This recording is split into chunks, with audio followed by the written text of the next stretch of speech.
Hello, Romantics. I'm Sarah Gomez, author, romance lover, and host. You're listening to Romancing the Story, a podcast centered around writing, reading, and story structure, all with a twist of romance.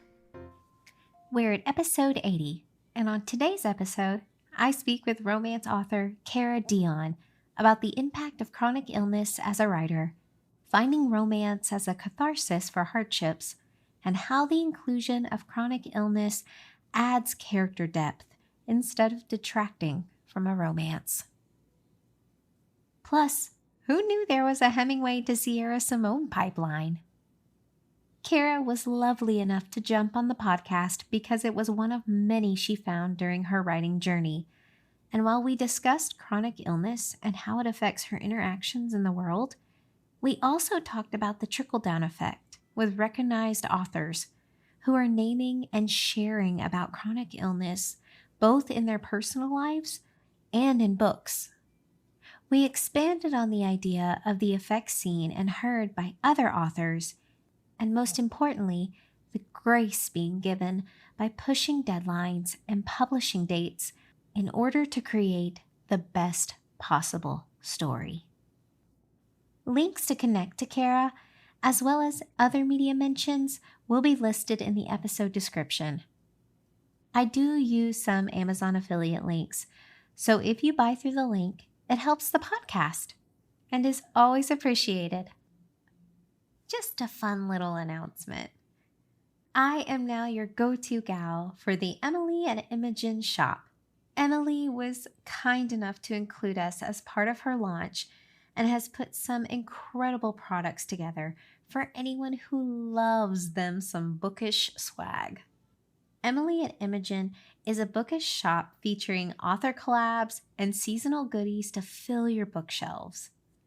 Honestly, there's nothing I enjoy more than sharing my favorite bookish things like funny stickers, spicy bookmarks, pumpkin candles, and more with some of my favorite writing friends. And the best part? Romantics get a 10% off discount if you use the code ROMANCING10. The shop is called Emily and Imogen, and the discount code is ROMANCE10. All one word, romancing the 10. Details can be found in the show description or on my socials. With that said, let's jump right in. Welcome, romance author Cara Dion. Yay! Thank you. I'm so excited to be here. Well, I am super excited to have you, Miss Cara, because I know that, like I was telling you earlier, I had some listeners who are already excited just to dive into our episode and really talk about some of the really awesome topics we kind of wanted to talk about today. So in case listeners don't know, can you tell them a little bit about yourself and your writing?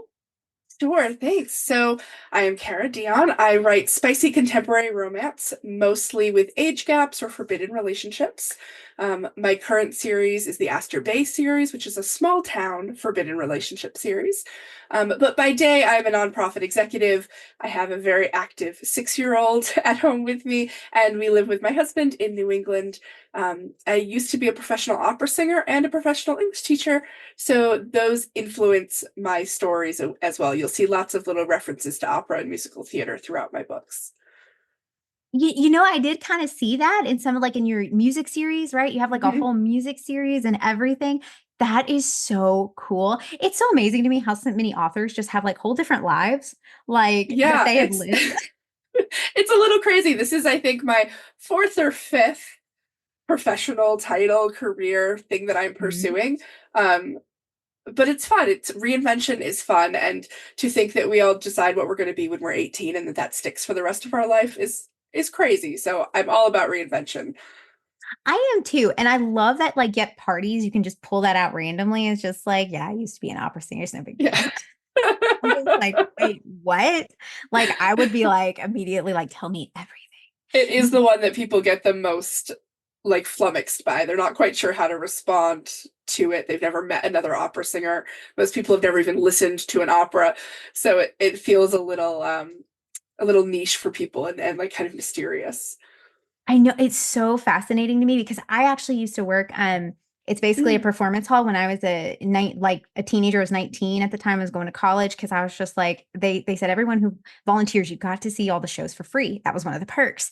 And I was because I was just like, listen, I'm cheap and I don't have anything like else going on sometimes on the weekends except for homework. So I'm going to go and just like volunteer and see all the shows. And I saw a couple of operas and ballets and oh my God, they were That's a great way to get to do it. I wish that I had thought to do that when I was growing up. oh my God. Yeah, it was just beautiful. So talking about like things like incorporating, right, previous experiences or even current experiences into our writing.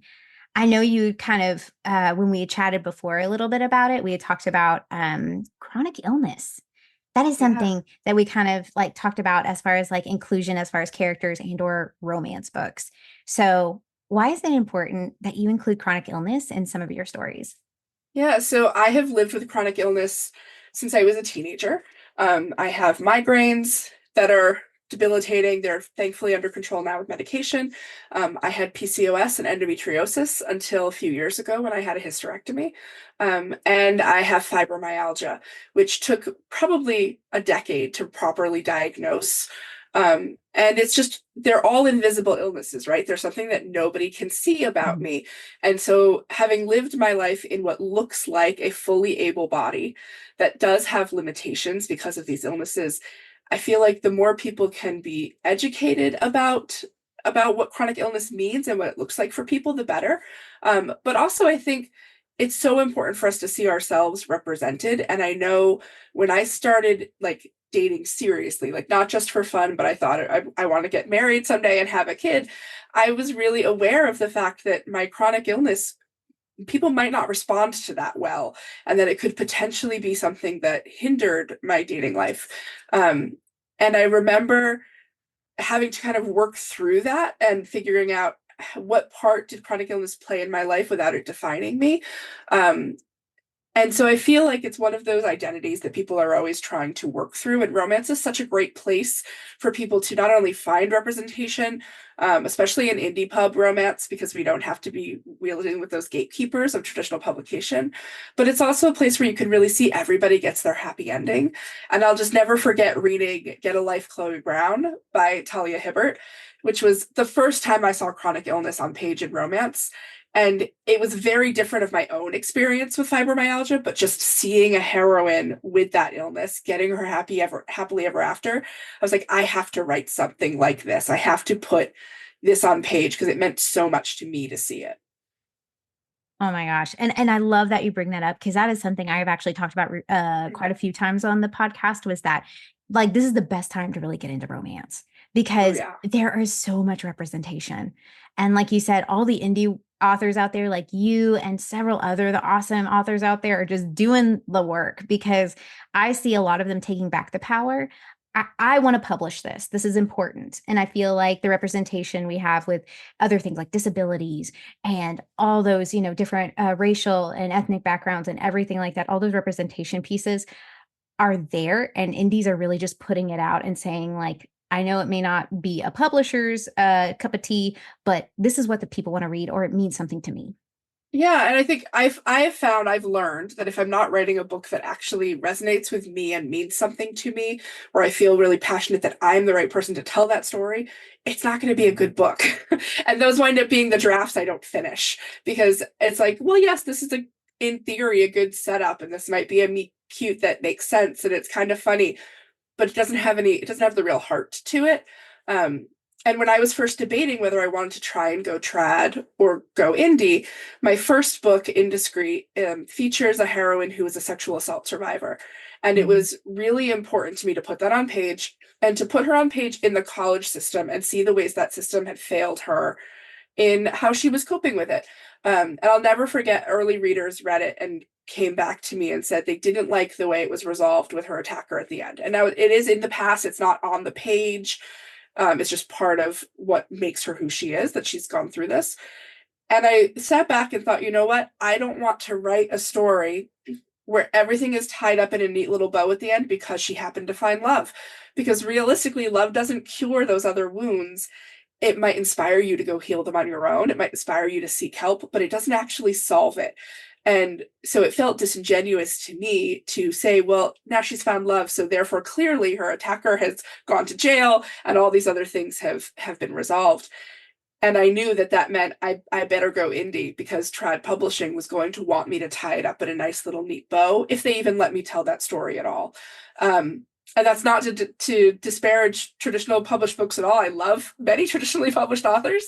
But for me, knowing that I wanted to leave some loose ends, because that felt more realistic and it felt important to the representation, that guided me towards the path of publishing I went down. Yeah, because that's honest. That's just honest writing right there. Because, like, I mean, very rarely do we ever get closure. I mean, I wish we did. I do. Yeah. Oh God, I wish we did. But sometimes it's not about the closure. It's learning to live with that, right? And that's, I think, people talk about romance as fantasy, and romance is fantasy. I am the first one to say that. But for me, the fantasy is not that everything ties up in a neat little bow. The fantasy is that you're okay no matter what. And that's what I need to believe. And that's what's going to be impactful for me in my life. Not seeing that, well, it all worked out well for them because it got tied up nicely and the powers that be came in and fixed it. I need to see that they're going to be okay, even if the powers that be fail them. So that has kind of become one of my ethos when I'm writing about some of these harder topics. Like everyone has to have like their kind of their compass, kind of where they want to write and how they want to write about something. Because I think that really gives us a good gauge of like, am I doing the right thing? Am I doing this in the right way that I could best do this, that I feel okay with? Right. Absolutely. So I feel like that's so awesome. Is that one published? It is. So it's Indiscreet. It's the first book in my love song series. Something you mentioned, one of my biggest cheerleaders and one of my really, really great friends actually does suffer from migraines as well. And that was something that we were always hyper aware of whenever we did events with her and things like that. Because as soon as someone whipped out a camera, we were like, no flash, whatever you do, no flash. Yeah. So that was, but I know whenever she did have an attack, it could take her out for days. So, and I know, sounds like you're a very busy lady. You got a kiddo. You got, you are a mom, a wife, like you got business lady, you are running an indie author, whole thing, the whole shenanigans. So how do you adapt your writing routine to accommodate for chronic illness or days you're like having a hard time? Yeah. I mean, my entire life is impacted by my chronic illness, especially by the fibromyalgia at this point. There are certain things I can't do because I know I will be in pain for days after if I do them. My son wants to get down on the floor and crawl around. Mama can't do that. So everything has been adapted in my life. I have to prioritize my sleep schedule. I have to prioritize wearing comfortable shoes and comfortable clothing and all of those things that people don't always think about as having an impact. But when it comes to writing, it means a couple things. Really, it means I need to take breaks. So even if I have a rare day where I have 6 hours that I could sit and write, I can't sit and write for 6 hours or my hands will cramp up and I won't be able to use them for days.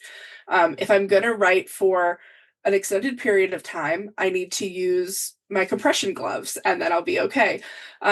It means that I have to make sure most of my writing is happening in the physical space that I've equipped to be the most comfortable. So with my ergonomic mouse and with the desk chair that's at just the right height and has the padding in it that's proper. So there's no taking my laptop to the coffee shop for the day to write. That's just not going to work. I could do an hour here and there, but that's not going to be where I write the bulk of a book.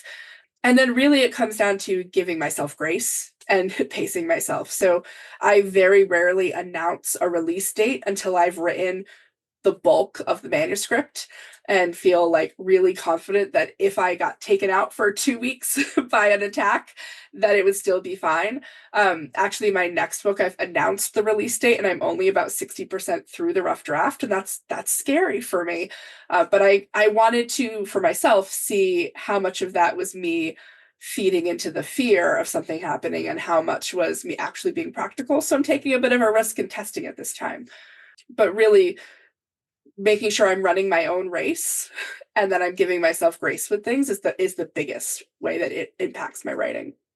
I mean, I think that's a great little method because honestly, I think we as authors, sometimes we got to give ourselves more grace.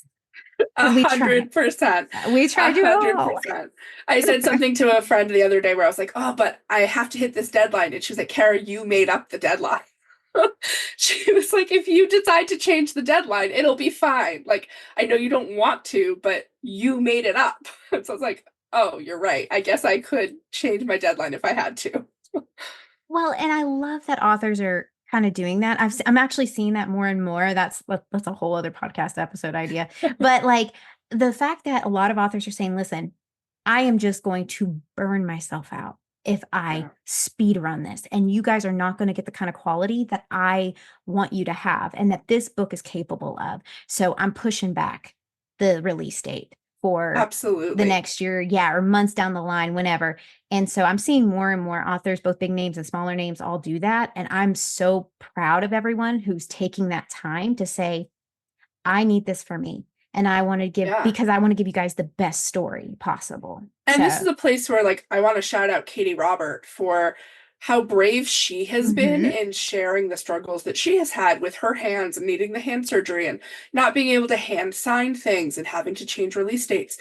And for us smaller name authors, when a big name like Katie Robert comes out and is so open about it and puts her foot down and says, no, I need to prioritize my own health and my own well-being, and I'm going to get you the book because I love writing and I love my readers, but I have to make sure I'm taking care of myself. It kind of gives the rest of us permission to do it too. And that is one thing I've really admired about watching her journey, is watching her kind of grow into this place where she is tacitly giving other readers or other authors permission to do the same thing. Exactly, exactly. And that's why I think it's like it's kind of filtering down because now that a lot of the, like you said, like big names or more prominent names kind of in the community are doing it, it's like, you know what? Maybe we can all do this. We don't have to be churning out books every couple of months or anything like that, because that is a quick way to really, get yourself into some trouble one way or another. I love that you do that too, and you kind of work your schedule a little bit for you, what works best for you. Take Yeah. advantage. And I have to say, I know that my readers would rather wait an extra month and get the book that's the quality that I want to deliver to them than have me rush it out the door and have it not be ready. And that's what I just have to keep reminding myself, because as a reader, I would rather my favorite authors take another month and get the book to where they're happy with it than that they rush it. Absolutely. Yeah, because nothing's more frustrating as a reader when, you buy one of the authors you really are interested in or you really love, and then you're just like, I wanted to love the book more, but, Yes. it's one of those Yeah. things that it could have been cooked a little longer, you think, but Yeah, absolutely. probably somebody was subject to deadlines, and that's kind of a great thing too about being indie. Like I said, I know more of the traditional publishers are given a little bit more leeway to some of the bigger name authors, but Mhm. that's definitely a perk that I've seen as far as being an indie. Absolutely. I get the impression that some readers think illness will detract from a romance, right? Kind of like you mentioned that before, kind of in your dating life. Mhm. But if anything, it lends, I feel like, more dimension to flesh out a character. I mean, it's just if it's part of their life and it just kind of helps, them define like how they operate in the world and their relationships. So, how has your chronic illness influenced the themes or romances in your book? Yeah, so like you said, when I write chronic illness, to me, it's just another dimension of the character. It doesn't define them. I think about it the same way as when I write a plus size character. If I'm going to write a plus size heroine on page, I don't want her entire journey to be about the fact that she's plus size. It's just another fact of who she is. And so I've done that with my plus size characters, and I try and do that with my characters who have chronic illness as well. But I do think it raises the stakes in terms of the character needing to learn to love themselves, because the character needs to, if they have a chronic illness, they need to be prioritizing taking care of themselves. And often we have these amazing, I tend to write my heroines with chronic illness just because that's who I identify with. But often we have these amazing heroines who you think about, if they kept up these paces of their amazing cupcake shop and also being the celebrity red carpet person, I don't know, the 20 different things that they're Yeah. juggling, there's no way they could sustain that long term, especially not if they had a chronic illness. So for me, it means I have to really build in the character discussing or thinking about or just prioritizing in the way they interact, how they're caring for their own bodies and their own health. But it also really gives me a chance to highlight unconditional support from the partner, because that for me was always, when I was dating, before I met my wonderful husband, always felt like, well, as soon as I have an attack and I can't go do the thing they want to do, they're not going to want to be with me anymore, right? So that was something I had to really learn, and it gives me a chance to put on page, here are partners who love them unconditionally, even when they are sick. And that whole, in sickness and in health, right, in those traditional wedding vows, it gives me a chance to kind of put that on page in a way that's not like a one-off sick comfort type situation that you might often get. This isn't a car accident they're going to recover from and be totally fine again. This is going to be the reality of who they are. And so having a partner that accepts it and that is willing to work with it and doesn't diminish the way they care for that partner is really important. Yeah. And I love how you approached it in your books. Like this isn't something to fix. This is just a part of who they are. This is just their day to day, right? Yeah. This is how they live. So, and you had a partner who was mindful and caring in that way. And that's how you kind of like a good gauge for some of those to integrate into your romances. So I feel like that is a great way to have the romance. Because once I read it, I was just like, that's so sweet. Thank you. Cause that's all you want, right? Like in my romances, I just want that. I just want to be head over heels for her and just love or them and love them and want to do all the things, with them and just be like, it's okay. We'll figure it out. Right. Absolutely. Yeah, absolutely. That's like the cutesy things I love. We can see coding in books or media where a character might have a chronic illness that's alluded to, right? It's not maybe flat out stated or nobody mentions it. So do you find yourself addressing chronic illness directly in your work? And I know you kind of have in at least one of your books, or does it influence your writing in more subtle ways? Yeah, so I think in the two books where I have chronic illness on page, Undeniable and my next release that's coming out, First Comes Marriage, they both have chronic illness on page and the illnesses are named. I think it's important to name the illness because it reduces some of the stigma around it, and it takes some of the power away of the mystery of what this is. I think like with any disability or mental health condition or anything, if we're afraid to talk about it and we're afraid to name it, then it's really hard to move past it. It's really hard to have it not be the thing that dominates the way somebody sees you, because there's this big question mark hanging around you. I am a little bit more coy when I'm putting mental illness on page. And for me, that is in part because in my own personal life, my own experience, people are less likely to have a concrete diagnosis of most of the mental illness struggles that they have than they are of, you have endometriosis or, one of these concrete conditions. Not that there aren't plenty of people who have a concrete mental illness diagnosis, but so many of us never do. We just kind of know that I'm struggling with something right now. So I tend to be a little less direct with mental illness than I am with chronic illness. Well, and this is just Sarah going to one specialist, so take it with a grain of salt. I Sure. heard that health diagnoses can change over time, as what I was kind of told by at least one doctor, two probably, actually, now that I think about it. So if you put it on page, I mean, that's fine. Like you said, you can be a little more cagey about mental illnesses simply because it can change. It isn't necessarily a firm always in there. And that's just, like I said, Absolutely. grain of salt on that one. That isn't all, all of Sure. them. Yes, but that's certainly not everything. yeah. And I'm always careful to say, I am always writing from my own experience when I'm talking about these kind of bigger issues. I don't feel equipped to properly research and represent an issue that I have not personally dealt with or had someone very close to me deal with. So I am very careful about this is one perspective of this illness. It may be different for other people, and same with mental health. This is one way it manifested for one person. That doesn't mean it has to be the textbook definition or the way it is for everybody. Yeah. And I like that you name it, because that does kind of take the mystery out of it, as far as what could this be? Because there's so many things that look like each other. So Absolutely. it's one of those things that, like you said, it just kind of takes the power back and saying yes, this character flat out says, I have this. this whatever, insert chronic and or mental health issue this way. But it does it does kind of remove that stigma, I think, a little easier.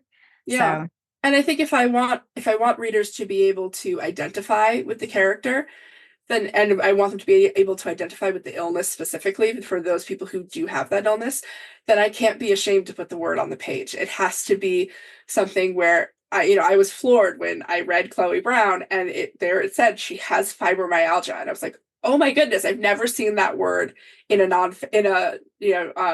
fiction book before. So that's powerful to feel yourself represented that way. And so to me, it's really important to keep doing that. Now, is that something you always wanted to do, was put like fibromyalgia in a romance, or kind of use that as a piece of it? Or did it kind of like once you saw it represented, you're like, okay, now I got to do this? Like, was that? So I will say I sound like I had all these grand plans of how I was going to write romance and what the purpose was going to be. And it's really been more of, over the process of writing a few, realizing what are the themes I keep coming back to, and what are the pieces of my own life that I'm kind of working through by writing these books, that helped me kind of say, okay, this is what I'm doing. And I am intentional about once I've chosen to represent it, how I'm going to represent it. So yes, once I read Chloe Brown and saw fibromyalgia there, I was like, I need to write one of these, because there aren't enough. When I then went down a deep rabbit hole trying to find more romance with heroines with fibromyalgia, it was an incredibly small list. And so I was like, there need to be more of them. And that's the same feeling I had when I started writing plus size characters. I was like, there just aren't enough explicitly on the page plus size characters where weight loss isn't part of their HEA.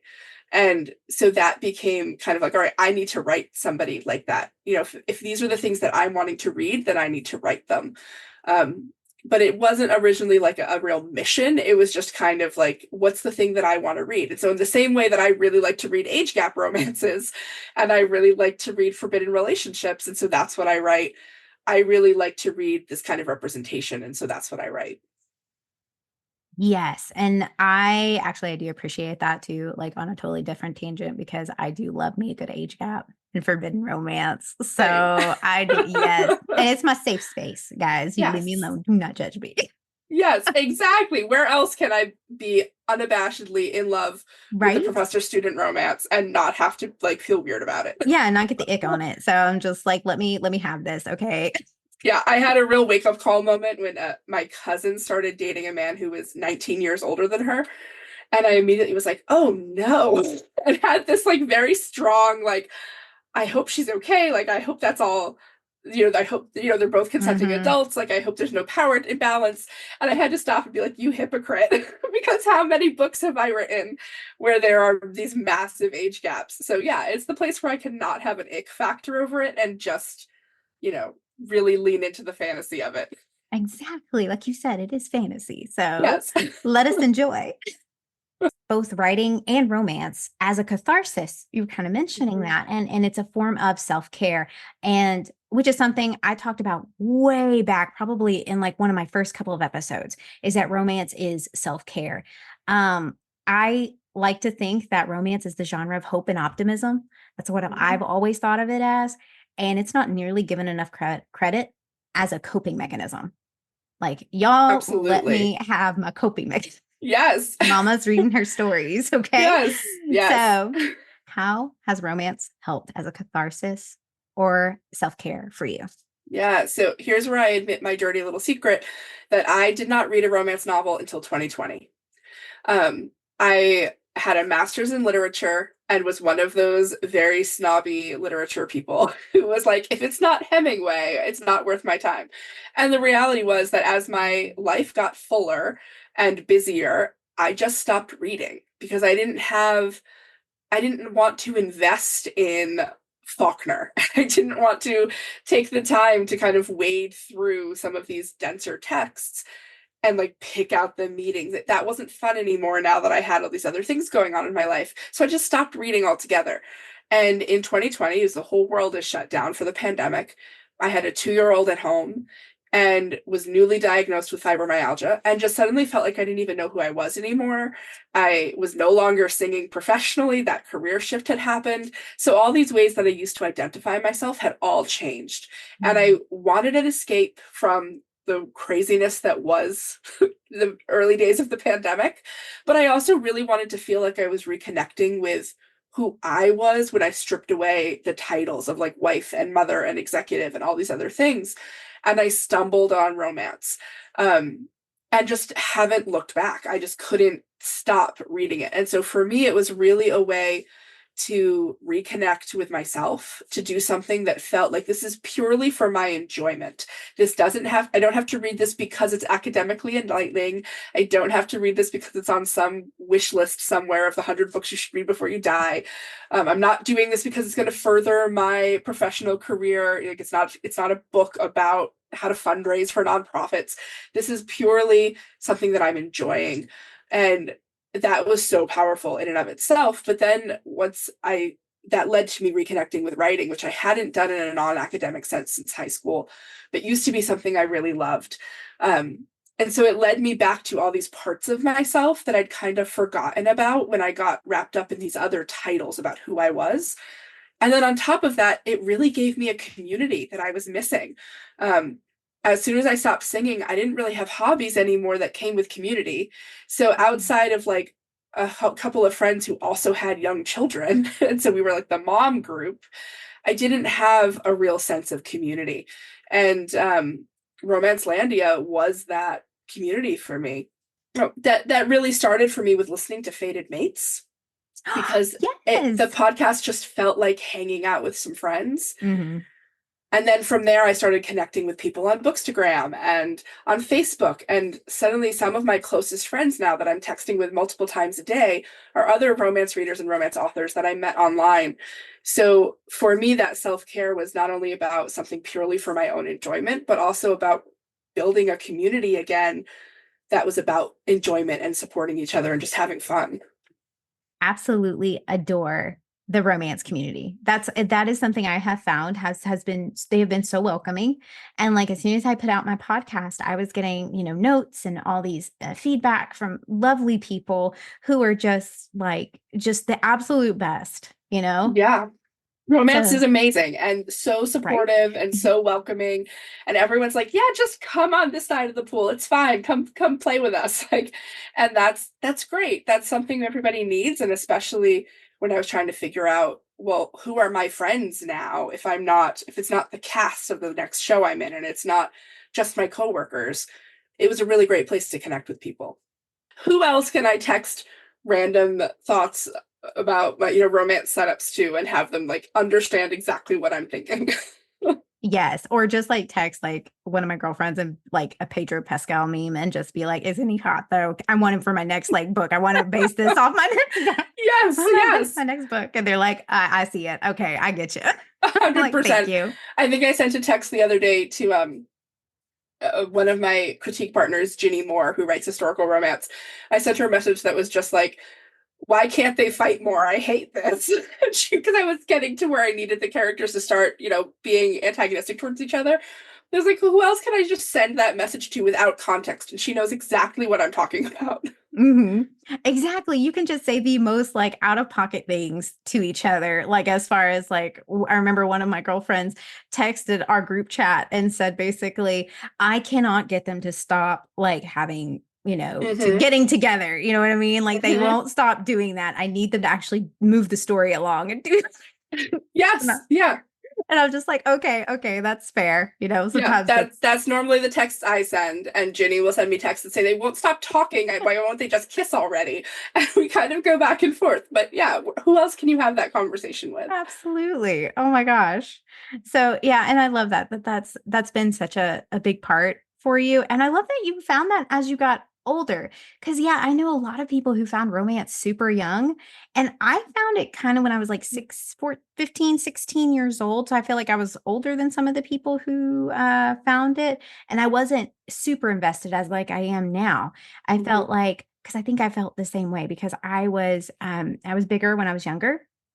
And I was definitely chubby, and there was just not that much representation there. So I just didn't read too many of the romances because I was just like, none of them look like me. None of Yeah. them really have, have that same, have that same kind of lived in experience. So like, I think the ones I did read were girls who were more mid-sized, and that was the Mhm. closest they were going to get. And they were just like, yeah, I'm super chubby, and I'm just like, oh girl, you don't even know that half of Yeah. it. Come on. Yeah, I stumbled down on some older romances where the character was plus size, but part of the HEA was weight loss. And I had to stop and Mm, like flip back to the front and see what year it was written. I was like, oh, okay. We've makes now sense. I get why. Like that's not what would be written today. Okay. Exactly. Well, and that's why I appreciate, and I kind of, I was like mentioning that chronic illness and even plus size now is not seen as necessarily a thing to fix, right? Yeah, It's not like that is not the end all be all. It is just a part of you, you know. That's, absolutely. that can be part of your journey. So, and sometimes it's just health is one thing, but like size, it's totally different thing. So Yeah. like that's why I really appreciate all the romances, especially coming out now. Plus, I love the fact that you had a whole pipeline of like Hemingway to Katie Weber. Like that Yeah. is amazing. Well, So, so the first romance I ever picked up was Priest by Sierra Simone. oh girl, you dove right I dove in. right in. Ooh. And I think it was on sale on Kindle that week or something. And I was like, what's this? I went to Catholic school. I'm curious, what is this? And I just couldn't stop. Like Wow. that was the end. And I remember reading the first book that I read that was not Sierra Simone and being like, huh, this is a lot tamer. Like interesting. And now I love it all. Like I'll read the whole span, but yeah, I dove right into the deep end. I Ooh, didn't have yeah. any idea. Yeah, because at that point, everything else seems fairly tame. You're just like, okay, Mhm. that's great. That's awesome. I like that. That's fine. Like you're pretty much kind of already indoctrinated in like Oh yeah. the romance community. So Yeah. you're There good. there was nothing really gonna shock me at that point. That's fair. That's totally fair. On another episode, I mentioned there can be crazy amounts of misinformation or misconceptions when it comes to sensitive topics. So, what's something other people often get wrong or misinterpret about chronic illness? For me personally, I just find that people seem to think it looks the same in everyone. Yeah, I think that's the biggest thing. Like Okay. no two people experience chronic illness the same. There's no single manifestation. And I think especially just my own experience, fibromyalgia, it's a diagnosis of exclusion, which means that Mm, you can only be diagnosed with fibromyalgia if they've ruled everything else out.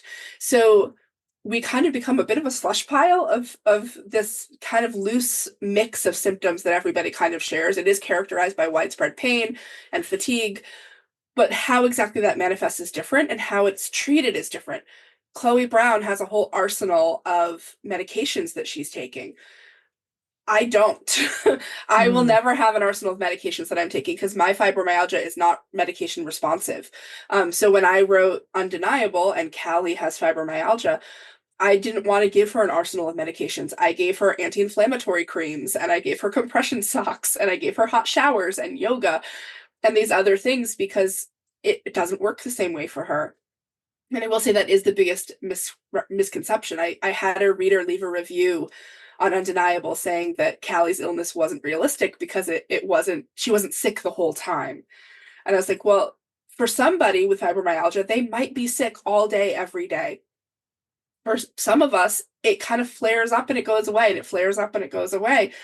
So yeah, depending on what manifestation you've experienced or seen before, you other ones might not seem realistic, but really it's just that everybody experiences it differently. Well, and I appreciate that because not illnesses, yeah, are not constant, right? They're Absolutely. not all linear necessarily. They do ebb and flow. Just I think like anything else, because our bodies respond differently to different like stimulus, like temperature or Absolutely. stress or anything like that that's going on at any given time. Having a little one can be stressful some days. Yes. Just a little bit. Just a little. But yeah, so like I appreciate that you had taken the time. Obviously, you had some experience there to kind of pull from, but that I think is a more realistic and a true representation of kind of what those look like day to day. Like it's more like ebb and flow. Sometimes you are great. And some, like you said, invisible Mhm. illness. People will be like, "Do you really have an illness?" Because Absolutely. I've heard those comments before from my Yes. friends. So like I've heard them get those comments. But there are other days where you really feel it, and like you said, just can take you out for long Yeah. periods of time. Kind of like I was saying, like sometimes depending like on my friend and stuff, like everyone kind of knows my friend has a chronic illness. She struggles with migraines pretty profoundly. So like we all kind of like whenever we're around her, we all kind of like barricade her, just make sure she's okay and everything like that. And I know that that is like you kind of wrote that a little bit into your book as well. Like there's like depending on the relationship to the character. So, how do you write interactions with other characters in regards to a chronic illness? Like, do they address it or take it into consideration, or does it depend on the relationship to the character? Yeah, I think it depends on the relationship, but it also depends on how the character who has the chronic illness is coping with it. So in Mhm. Undeniable, Callie has fibromyalgia and she's open about it. She talks about it. She doesn't hide the fact that she needs her compression socks and her creams. And she discusses it openly with other characters. And so part of her experience is having to manage others' reactions to her discussion of her illness, as well as her presentation of her illness. So she's dealing a lot with other characters. And so you have her mom who's overbearing to the point of like really stifling their relationship. And that all comes from her own fears and her own feeling of helplessness that she can't solve this issue for her daughter. And then you have her hero, Noah, who has a lot of guilt that he has to work through because he doesn't really understand the illness. And so he has his own misconceptions that have to be dispelled. But he's at heart a caretaker, like we've talked about. So that works. He can transfer that. What I did in that one is I took a lot of what people might have as false beliefs about the illness and put them in the mouths of other characters so that Callie could confront them, so that she could directly address, no, you didn't cause this, or no, you can't just solve it. It's not going to just go away. It's not, hey, if I'd had one less glass of wine that night, I wouldn't have gotten this illness. Like, that's not the way this works. Um, in my current work in progress, First Comes Marriage, Sabrina has endometriosis and PCOS, and she does not talk about it. She kind of does Mhm. everything she can to hide it. And it's part of her own internalized feelings of not being good enough. And that's part of what she has to work through is she has a lot of feeling like there are parts of herself that are just inherently wrong or that she can't fit into the mold she's supposed to fit into. So these two fertility based illnesses really play into her feeling of like, I'm not good enough because I might not be able to be a mother, or I might have these other issues that kind of fly in the face of her feeling her like quote unquote womanhood. And Mhm. so she's not talking about it. And so we don't really see the other characters as talking about it as openly as we do in Undeniable, because for her, the experience of the illness is an isolating one, and it's one that makes her feel lonely. And so that has to all be kind of done internally. And when she finally tells the hero about it, it's a big moment of opening herself up. Whereas Callie lives out loud and she's like, nope, this is who I am. This is part of who I am. Like, I'll educate you on it. But she doesn't have that same kind of self blame about it. And it was important to me with Sabrina's story to kind of show that other side, because I have at different times in my life had different experiences with whether I felt live out loud with my chronic illness or whether I was like feeling really embarrassed about it and really ashamed about it.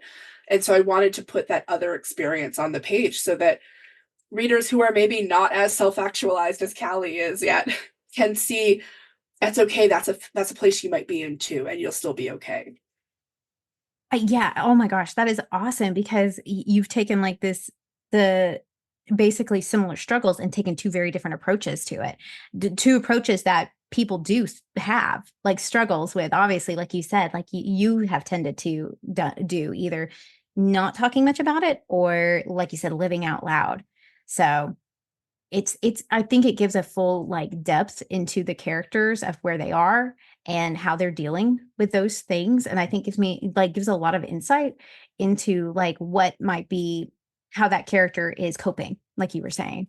Yeah, and I think especially for Sabrina, endometriosis and PCOS being fertility linked issues, there is this real stigma about talking about them because people get uncomfortable as soon as you start talking about reproductive body parts. And so talking about an illness that affects your uterus or your ovaries can feel really stigmatized, and you can feel like people don't want you to talk about it. I'll never forget how freeing it was the first time I talked to another woman who was like, oh yeah, I had a hysterectomy because I had endometriosis. And I was like, wait a minute, me too. We can talk about this. Like this, we don't have to pretend this wasn't a thing that we dealt with. And so I wanted to have Sabrina really struggling with that, with like, there's this like societal shame around, or societal taboo around talking about these issues that predominantly affect women. You don't see men, you will see, I mean, maybe men personally, but like you don't see in general, people are not as afraid to talk about erectile dysfunction as they are to talk about PCOS, which is a bizarre thing. So I wanted to kind of put it out there that like, you might be feeling this way. It's okay. And we can still talk about it, but her journey has to get to where she can be comfortable with all the parts of her body and all the parts of who she is, including the part that she's kind of ashamed to talk about.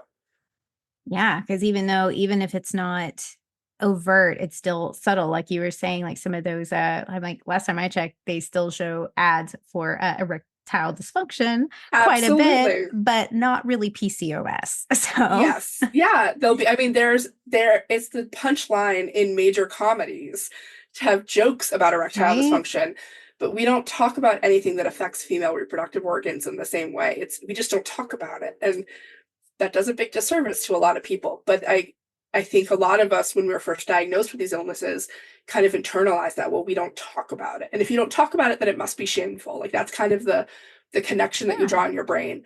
And because she's also dealing with senses of feelings of shame on other fronts, it just kind of all compounds to how she as a character is dealing with it. Yeah, exactly. And I think that is an honest approach that a lot of people have nowadays, especially, if they haven't, like you said, gotten comfortable or understand quite their diagnosis. A lot of times they just don't even want to talk about, pretend it just doesn't exist in their brain. Exactly. Right. Yeah. So, man, but I can't wait to read At First Marriage. So, right. First comes marriage. Oh my gosh. So that'll be really that'll be a little bit of a shift too from Callie's book. So I'm very interested. It is. I'm very interested. I will say it is still a rom-com. It is like, okay. It has all these bigger, deeper themes. And that's for me, I want to talk about these hard things to talk about, but I still want the book to be fun. It still needs to be an escape. So it is a rom-com. I wrote a very silly scene the other day where they're stealing Monopoly pieces and hiding them around somebody's house. So there's still funny things happening, but you can be a character who's dealing with hard things in a funny situation. Oh, of course. I mean, that's one of the best coping mechanisms. I tell my kiddo all the time, I said, listen, humor is my coping mechanism, because she's just like, can you ever be serious? And I'm just like, that's my husband. Everything's a joke. Well, sometimes, of course. But I appreciate that about him, because I will be too serious about something and he'll get me to laugh, and then it breaks the tension and you can move on. Exactly. And sometimes it's a little bit of an easier pill to swallow. That's what I found. So that's why I sometimes pepper some jokes or sometimes the lightness in there, because sometimes they're hard topics. They're hard topics to talk about, but absolutely, but they need to be had. That's the thing. So I think it's important that if you're bringing to the table, like, hey, we're still having fun outside of this, out of this kind of like the elephant in the room, right? And it's fine. We're all good here. You just learn to live with it. It's not it's not going to totally depress you the whole, for the rest of your life. It's not going to drag, it's not going to be forever this terrible, awful thing that must never be named. So I love that you're adding the lightness to it and still making it a rom-com at heart. So yeah, my goal is to write a book that is really fun to read, a group of people that you really want to spend time with and hang out with, a la like when you used to watch Friends in the 90s, right? Yeah. I want it to feel that way, but I also want to acknowledge that there's these hard things happening, and that doesn't take away from the fun, and you can have both. Because to me, the best books are the ones that I'm laughing, but then also really feeling some strong emotion at the same time. Listen, I know I've been on a journey when I could read a book that is both made me laugh and cry a little bit. You know what I mean? Like, I just feel all my feelings all at the same time. Like, that is a great experience. So Now this is just a me question because I was so interested in this. Like, when I was thinking about your book Undeniable, the best friend's older brother, who's, a little bit protective. And like you said, he's dealing with a lot of guilt and he's but a caretaker at heart. Like, do you tailor your tropes or plots around what's like affecting the character, like the chronic illness? Yeah, it always starts for me with a single character. So Noah had already been on page. This is book 2 in a 2-book series with a prequel. He was in the prequel and in book 1. So we've already seen him. And so if you've read the previous books, you know him that he's protective. You know that he's kind of a womanizer, but that he's really loyal to his friends and family.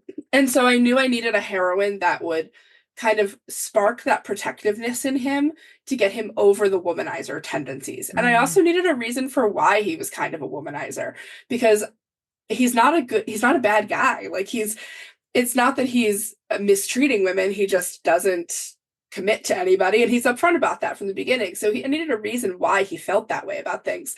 And ultimately that came down to me a few things. One was this "it's always been you" type of feeling that he has about the heroine, but also that he's dealing with some real grief that he's never really processed.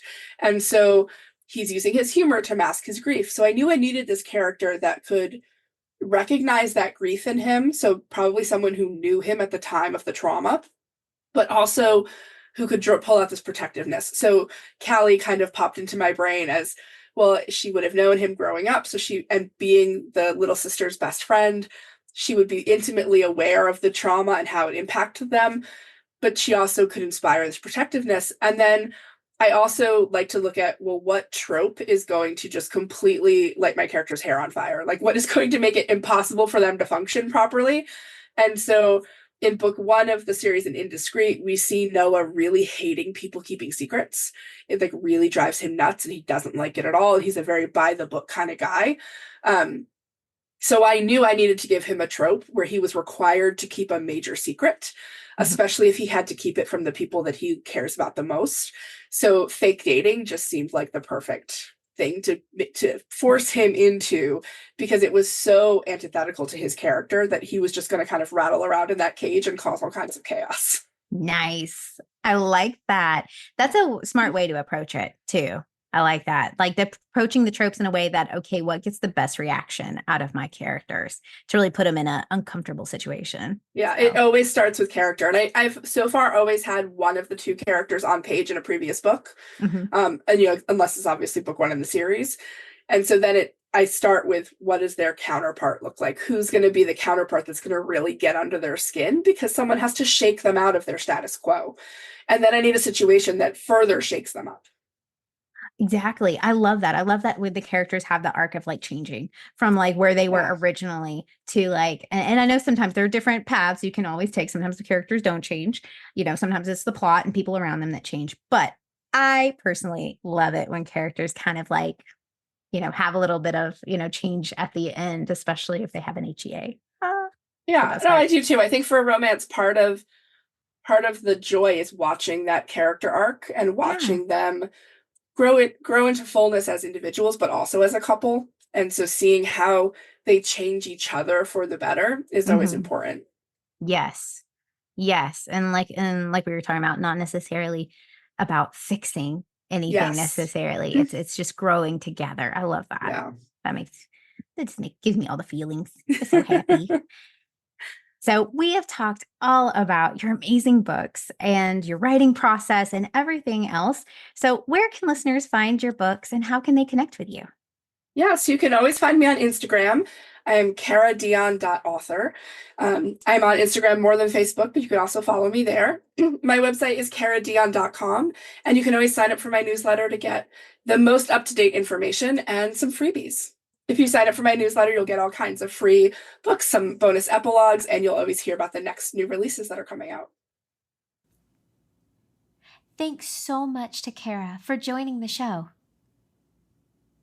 If you like this kind of content, don't forget to subscribe wherever you listen to podcasts. That way you're the first to hear new episodes when they drop. And if you get a chance, feel free to leave a review. It helps support the show and allows more opportunity to bring in all kinds of fantastic guests. There's also a link to the YouTube channel in the description if you'd like to see the interviews with some of the guests and see them show off their lovely books. As always, stay safe, be well, and keep writing. Bye!